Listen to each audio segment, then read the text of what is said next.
וואו חברים, תפילה של ערבית אני הולך עכשיו, בטח שומעים פה את כל ההד.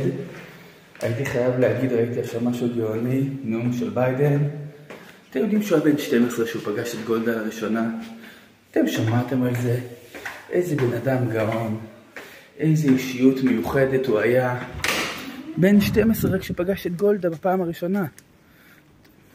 הוא לא כזה מבוגר האמת, אם חושבים על זה. אם הוא היה בן 12. ועכשיו יש לי סוד, אני רוצה להגיד לכם. אני הייתי בן 120 כשפגשתי את ביבי לראשונה. הוא היה ילד כזה קטן. ואמרתי לו, ביבי, בנימין, אתה קטן, תהיה גדול ותהיה לאלפי רבבה. תזכור את זה, תהיה לאלפי רבבה, אתה בנימין.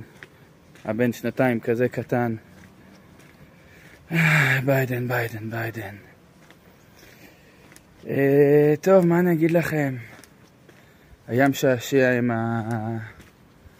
הבחור מהבית הלבן הצעיר, הוא היה אז רק בן 12.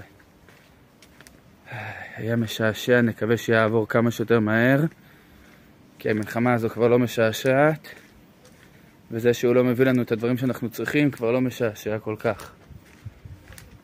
יאללה חברים, כפי שאתם רואים חשוך, לילה טוב ובשורות טובות. או כמו שאמר השיר הישן של התקווה 6, בלי בשורות רעות אין בשורות טובות, תזכרו את זה.